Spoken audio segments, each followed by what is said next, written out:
Hello everyone. तो आज हम फ्लेक्स बॉक्स पढ़ने वाले हैं कि फ्लेक्स बॉक्स क्या होता है, means what is flex box, why to use flex box, terminologies in flex box and properties in flex box. तो सबसे पहले ये कि फ्लेक्स बॉक्स होता क्या है। तो फ्लेक्स बॉक्स इसलिए होता है कि HTML के एलिमेंट को हम अलाइन कर सकें horizontally and vertically, column and row में बहुत आसानी से डिवाइड कर सकते हैं। अब इससे क्या हेल्प होती है, अगर हम बिना फ्लेक्स बॉक्स से कभी भी लेआउट करना चाहें तो कॉलम और ग्रिड बनाना बहुत ही हार्ड होता है। तो उसके लिए हम फ्लेक्स बॉक्स का यूज़ करने वाले हैं और इस वीडियो में जो फ्लेक्स बॉक्स में प्रॉपर्टीज़ यूज़ होने वाली हैं वो सब यूज़ करके देखेंगे। ठीक है, अब बात करते हैं why to use flex box. ठीक है, हम फ्लेक्स बॉक्स को क्यों यूज़ करते हैं पहले वो भी देख लें। किसी भी एलिमेंट के चाइल्ड कंटेनर को वर्टिकली सेंटर में ला सकते हैं। ठीक है, अब ये क्या होता है चाइल्ड कंटेनर और कौन कौन से एलिमेंट की मैं बात कर रही हूँ वो भी इस सेक्शन में देखेंगे। अब इससे बेसिकली हमको हाइट विड्थ डिसाइड नहीं करनी पड़ती, वो ऑटोमेटिक हाइट विड्थ सारी चीज़ें असाइन होती जाती हैं एलिमेंट के अंदर।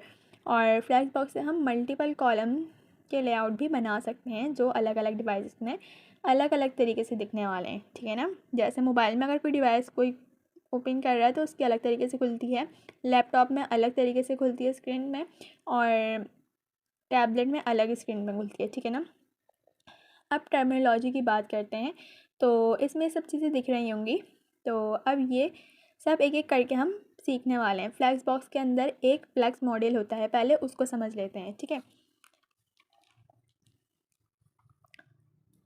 फिर उसमें टर्मिनोलॉजी एक एक करके समझेंगे। तो ये है फ्लेक्स बॉक्स और इसमें आ जाता है फ्लेक्स कंटेनर। फ्लेक्स कंटेनर क्या है, मीन्स अगर आपको फ्लेक्स बॉक्स बनाना है तो आप एक कंटेनर बनाएंगे। ठीक है, जैसे कि कंटेनर बना हुआ है। ठीक है, तो आप एक कंटेनर बनाएंगे, एक बड़ा बॉक्स, सही है, उसमें छोटे छोटे से बॉक्स होंगे, उसको हम रो में करेंगे या कॉलम में। एक बड़े बॉक्स है जिसको हम कहेंगे कि फ्लेक्स कंटेनर है, और जो उसके अंदर छोटे छोटे से बॉक्स होंगे ना उसको हम बोलेंगे फ्लेक्स आइटम। अब इस कंटेनर को आप पेरेंट भी बोल सकते हैं, और जिसके अंदर ये छोटे छोटे बॉक्स बने हैं इसको आप फ्लेक्स आइटम को जो है चाइल्ड भी बोल सकते हैं। तो अब इसके बाद आती है हमारे पास तो सबसे पहले टर्मिनोलॉजी है वो है मेन एक्सिस। तो मेन एक्सिस क्या होता है, तो बेसिकली हमारी हॉरिजॉन्टली साइज जो फ्लेक्स बॉक्स की हमारी रहने वाली है, ठीक है ना, उसको हम बोलेंगे मेन एक्सिस। सही, अब आता है हमारे पास मेन साइज़, जो हमारे पूरे फ्लेक्स बॉक्स का साइज़ है उसको कहेंगे यहाँ से हमें स्टार्ट, मतलब मेन स्टार्ट होगा और यहाँ से मेन एंड होगा। और हमारे कुछ क्रॉस एक्सिस भी होते हैं, 1 मिनट। तो ये जो है क्रॉस एक्सिस होते हैं। क्रॉस एक्सिस क्या होता है, बेसिकली हमारा ये जो वर्टिकल में साइज़ है ना उसको हम कहेंगे क्रॉस एक्सिस। फिर आ जाता है हमारे पास क्रॉस साइज़। ठीक है, वर्टिकल में वो क्रॉस साइज़ है, और ये क्रॉस स्टार्ट, मतलब यहाँ से क्रॉस स्टार्ट होगा और एंड होगा। तो ये कुछ टर्मिनोलॉजी थी जो आपको समझना ज़रूरी है। अब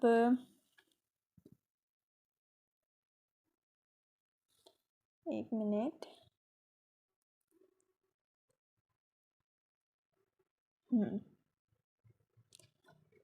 अब हम एक एक करके कुछ प्रॉपर्टीज़ देखेंगे, सही है, जो हम यूज़ करते हैं फ्लेक्स बॉक्स के अंदर। और सबसे पहले इसमें है display block. Basically flex box के अंदर की प्रॉपर्टी नहीं है, जस्ट रिवाइज करवा रही हूँ एक बार। तो डिस्प्ले ब्लॉक से क्या होता है, एक एलिमेंट जिसका डिस्प्ले आप ब्लॉक रखते हैं वो पूरी विड्थ ऑक्यूपाई करता है। ठीक है ना, जबकि जो है डिस्प्ले फ्लैक्स के अंदर हम यूज़ करते हैं डिस्प्ले फ्लैक्स का। अब डिस्प्ले ब्लॉक और डिस्प्ले फ्लैक्स में क्या डिफरेंस है, अगर हम डिस्प्ले फ्लैक्स प्रॉपर्टी का यूज़ करते हैं तो हमारी जो फ्लैक्स बॉक्स है वो स्टार्ट हो जाता है। ठीक है ना, तो ये भी हमें एक फ्लैक्स बॉक्स यूज़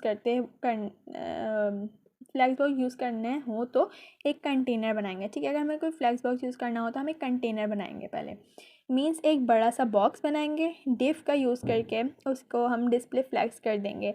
आप इसके अंदर जितने भी फ्लैक्स बॉक्स की प्रॉपर्टीज़ हैं ना वो आप यूज़ कर सकते हैं। तो जब भी आपको फ्लैक्स बॉक्स का यूज़ करना हो तो आपको डिस्प्ले फ्लैग्स करना पड़ेगा, पेरेंट एलिमेंट जिसको कहते हैं इसके अंदर, ठीक है। अब पहले हमारे पास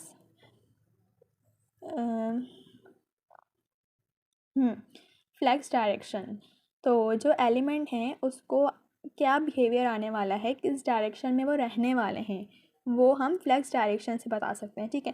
जैसे कि वो रो में हैगा या वो कॉलम में है, ठीक है ना, या ये सारी चीज़ें जो हैं आप इससे बता सकते हैं, मतलब कॉलम रिवर्स का हैगा, ये सारी चीज़ें। और भी इसके अंदर वैल्यू हैं जो मैं आपको बताती हूँ, जैसे कि कॉलम, और हमने देख लिया। अब ये है जो कॉलम एलिमेंट होंगे सब रिवर्स हो जाएंगे, सही है ना, ये जो जितने होंगे ना ये सब रिवर्स हो जाएंगे।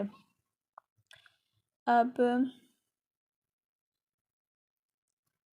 फिर नेक्स्ट प्रॉपर्टी है जस्टिफाई कंटेंट। अब इसके अंदर अलग अलग वैल्यू हैं, जैसे कि जस्टिफाई स्टार्ट हैगी, यहाँ से जस्टिफाई स्टार्ट हो गई है, और यहाँ से जस्टिफाई एंड है, सही है ना। एंड में जो होगा ऐसे हो जाएगा, अगर मैं जस्टिफाई सेंटर कर दूँगी तो ये सेंटर में आ जाएगा, ठीक है।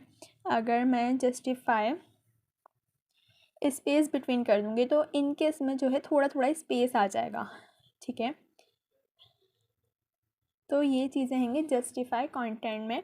और एक स्पेस अराउंड है, तो स्पेस अराउंड क्या है, बेसिकली इसमें मार्जिन डिस्ट्रीब्यूट हो जाती है ये सारे एलिमेंट के बीच में। अब नेक्स्ट है हमारे पास स्पेस अराउंड ऐसा होता है, ठीक है। अब नेक्स्ट है फ्लेक्स अलाइन आइटम, ठीक है। जैसे हमने जस्टिफाई अलाइन देखा था, हमारे मेन एक्सिस के अंदर जो आइटम हैं वो अलाइन हो रहे हैं, ठीक है ना। उसी तरह अगर हमको क्रॉस एक्सिस के अंदर जो आइटम हमें उससे अलाइन करना है तो हम यूज़ करते हैं align item property. Flex direction को अगर कॉलम करेंगे तो वो कॉलम बन जाएगी, रॉ करेंगे तो रॉ बन जाएगी, ठीक है ना। और इसके बाद है हमारे पास 1 मिनट। अब नेक्स्ट प्रॉपर्टी है हमारे पास अलाइन सेल्फ। इसमें भी मतलब फ्लैक्स स्टार्ट एंड का सेंटर स्टेज बेस लाइन ये सब होंगे। तो हम कोड एडिटर में आ जाते हैं और कोड करके देखेंगे, ठीक है, इन सबको। तो मैं VS कोड में आ गई हूँ और मैंने यहाँ पे 5 डिव बनाई हुई हैं, ठीक है। ये 5 डिव बनी हुई है मेरी, सेव करते हैं इसको। तो ये कुछ इस तरीके से दिख रही हैं, ठीक है। मैंने इसमें CSS भी अप्लाई की हुई है, और जो जो हमने CSS में पढ़ा हुआ वही चीज़ें हैं। जैसे मैंने बताया था बॉडी में हम पूरे मैंने फ़ॉन्ट फैमिली लगाई हुई है, फ़ॉन्ट साइज़ किया हुआ है, पैडिंग, लाइन हाइट और बैकग्राउंड, सही नहीं, सारी चीज़ें जो हैं मैंने अपनी CSS में लिखी हुई हैं। तो जो अभी हमने देखना है हम वो देखते हैं, जो हमने फ्लैग्स सीखा है, ठीक है। फ्लैग्स बॉक्स, तो अगर मेरे पास डिस्प्ले फ्लैग्स है, ठीक है, तो मेरी जो है ये इस तरह से आ रहा है, ठीक है। अगर मैं इसको ब्लॉक कर दूँ, ठीक है, अगर मैं इसको ब्लॉक कर देती हूँ तो ये एक ब्लॉक एलिमेंट की तरह एक्ट करता है, ठीक है।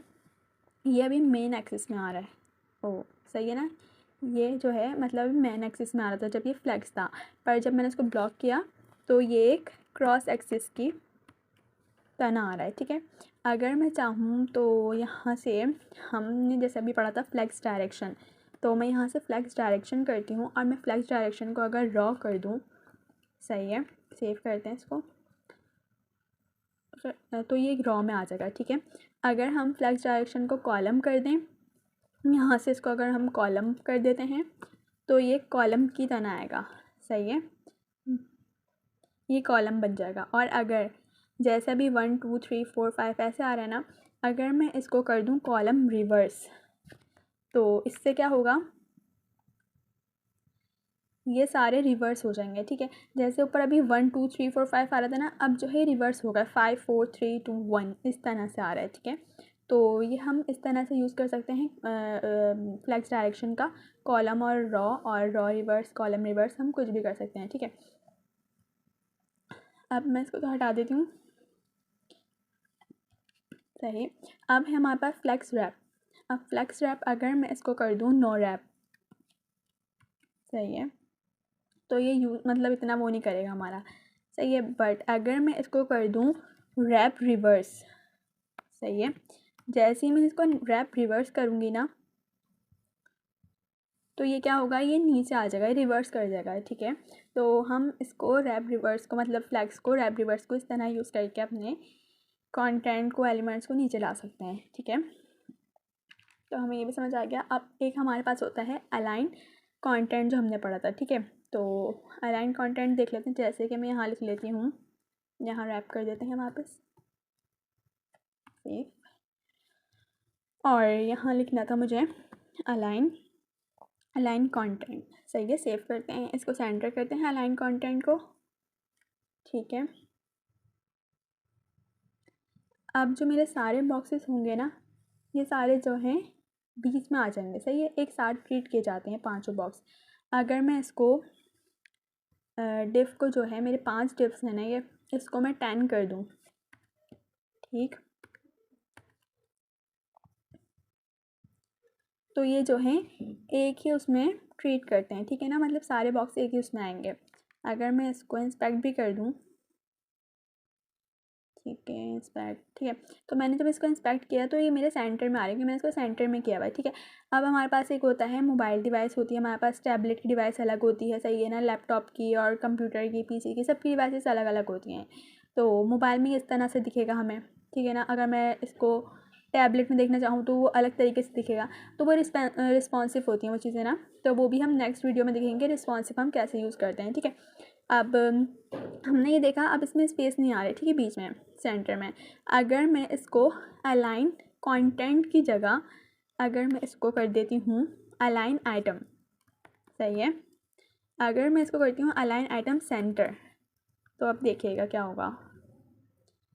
अब ये होगा कि इन सब में जो है बीच में थोड़े थोड़े स्पेस आ रहे हैं। तो अलाइन आइटम और अलाइन कंटेंट में ये डिफरेंस होता है इन दोनों में। सही है ना, अब इसको जो है हम इसको हटा देते हैं। सही है, और इसको देखते हैं। सही है, मैंने सेंटर कर दिया। अब ऐसे ही सेंटर की जगह मैं इसको फ्लैक्स स्टार्ट कर देती हूँ, सॉरी फ्लैक्स एंड कर दिया मैंने इसको, तो अब क्या होगा, फ्लैक्स एंड से ये बिल्कुल एंड पे चला जाएगा। ठीक है, और अगर मैं इसको कर देती हूँ फ्लैक्स स्टार्ट,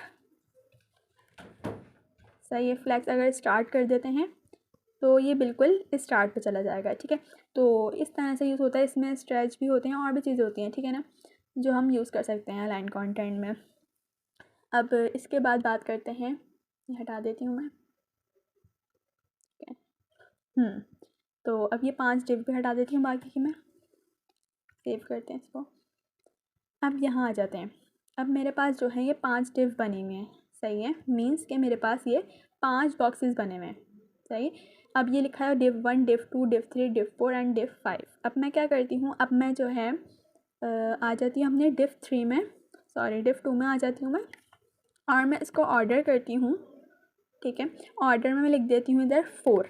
सही है, जैसे ही मैं 4 करती हूँ तो क्या होगा मेरे पास, रिफ्रेश करते हैं तो मेरे पास 1 3 4 5। सही, क्योंकि मैंने 2 वाले को ऑर्डर दिया था कि वो जो है 3 इधर आ गया, 4 इधर आ गया, पर ये जो है मेरा डिव 5 के पास चला गया। सही है, क्योंकि मैंने उसको ऑर्डर दिया था कि 2 को मतलब हटने का। ठीक है, कि आप जो है ऑर्डर 4 पे चले जाओ। तो ये इस तरह से हम यूज़ कर सकते हैं। अगर कोई हमें चेंज करना हो उसमें तो हम ऑर्डर का यूज़ कर सकते हैं। ठीक है, अब हम बात करते हैं, इसको हटा देते हैं, सेव। अब आ जाते हैं हम अब एक होता है हमारे पास, इसमें यूज़ कर लेते हैं फ्लैक्स बेसिस। ठीक है ना, फ्लैक्स बेसिस से क्या होता है हमारे पास, फ्लैक्स बेसिस अगर मैं 200 कर देती हूँ, 200 पिक्सल्स। ठीक है, और मैं इसमें कर देती हूँ फ्लैक्स ग्रो। ठीक, सेव, फ्लैक्स ग्रो 2 कर देते हैं। ठीक है, तो अब इससे क्या होगा हमारे पास कि हमारे जो हैं ये जो हैं सब बड़े बड़े हो जाएंगे, पर मैं इसमें नहीं दे रही इसको, इधर से हटाते हैं क्योंकि सब में आ रहे हैं। कॉपी, मैं जस्ट फर्स्ट वाले को देती हूँ। ठीक है, जो मेरा ये डिव 1 है। ठीक है, तो मैंने डिव 1 को जो है फ्लैक्स बेसिस जो है 200 पिक्सल्स की दी है और फ्लैक्स ग्रो 2 कर दिया। अब जब मैं इसको मोबाइल डिवाइस में देखती हूँ तो मुझे इस तरीके से दिखेगा। ठीक है, अब जो है जब मैं इसको छोटा छोटा छोटा छोटा करती रहूँगी तो ये सारे बॉक्सेस नीचे नीचे आते रहेंगे, पर ये अभी वो वाला डिव जो है मेरी वो बड़ी ही रहेगी, क्योंकि मैंने उसको एक फ्लेक्स बेसिस दिया हुआ है, ठीक है। और बॉक्सेस से बड़ा रहेगा। अगर अलग अलग बॉक्स का साइज़ रखना हो तो हम फ्लेक्स ग्रो को यूज़ करते हैं, ठीक है। ऐसे ही अगर मैं फ्लेक्स स्ट्रिंग का यूज़ कर दूँ, इसमें फ्लेक्स स्ट्रिंग, ठीक है, फ्लेक्स स्ट्रिंग अगर मैं कर दूँ 2, सेव करते हैं इसको, और यहाँ से मैं इसको फ्लेक्स रैप को हटा देती हूँ। कहाँ गया? सही है, सेव करते हैं इसको भी। अब जब मैं यहाँ के रिफ़्रेश करती हूँ तो अब क्या होगा, अब ये सारे बॉक्सेस एक ही उसमें रहेंगे। अभी उसमें नीचे नीचे जा रहे थे ना, अब ये सारे स्ट्रिंग हो जाएंगे, ठीक है। तो फ्लेक्स स्ट्रिंग से ये होता है हमारे पास। और अगर मैं फ्लेक्स स्ट्रिंग हटा देती हूँ, सही है, तो अब क्या होगा हमारे पास, अब जब मेरी ये डिवाइस छोटी होती जाएगी, जैसे मोबाइल में कोई देख रहा है तो उसके पास एक अलाइन होकर आएंगी चीज़ें, ठीक है ना। ये नहीं होगा कि वो बिल्कुल श्रिंक हो जाए या समझ ही ना आए, ठीक है ना। जितना जितना जितना भी छोटा कर लूँ मैं तो वो सही तरीके से आएगी। इसको हम रिस्पॉन्सिव कहते हैं, जो कि हम नेक्स्ट वीडियो में पढ़ने वाले हैं, ठीक है। अब इसके बाद हमने देखा था अलाइन सेल्फ। अलाइन सेल्फ भी सेम यही चीज़ें होती हैं, ठीक है ना। अगर मैं अलाइन सेल्फ कर दूँ, align self centre, align self centre, save, और इसको रिफ़्रेश करते हैं तो मेरे पास क्या होगा, एक मिनट, फ्लेक्स, हाँ, अलाइन सेल्फ किया मैंने, एंड सेव करते हैं इसको। क्यों नहीं हो रहा, 1 मिनट, इसको हटा देते हैं और अब यहाँ करते हैं हम अलाइन सेल्फ सेंटर, ठीक है। तो अब जो है हमारा ये सेंटर में आ गया, जस्ट जिस पे मैंने लगाया है, मींस मैंने फ्लेक्स एटम 1 पे लगाया है, ठीक है। जो मेरी आईडी है, मतलब मेरी डिफ 1 पे मैंने लगाया है, ठीक है। तो अगर हमें इसको एंड करना हो, स्टार्ट करना हो, तो उससे हम आराम से कर सकते हैं। अगर कोई चीज़ है तो उससे हम ये कर सकते हैं, ठीक है। ये एंड पे आ जाएगा, अगर मैं स्टार्ट पे कर दूँ तो स्टार्ट पे आ जाएगा। तो ऐसे हम सेंटर में अलाइन से हर जगह यूज़ कर सकते हैं इसका। तो ये कुछ हमारी थी फ्लेक्स, सही है, फ्लेक्स बॉक्स की प्रॉपर्टीज़ जो हमने यूज़ करके देख लेंगे और जो हमें समझ आ गई हैं। अब नेक्स्ट वीडियो में हम देखेंगे रिस्पॉन्सिव, मींस के जैसे कि मोबाइल डिवाइस में अगर हम कोई अपनी वेबसाइट खोलते हैं तो वो किस तरह से नज़र आती है, ठीक है। अगर टैबलेट में खोलते हैं तो वो किस तरीके से एक साइज़ में आती है। तो वो चीज़ जो है हम नेक्स्ट वीडियो में देखेंगे। मिलते हैं नेक्स्ट वीडियो में, थैंक यू।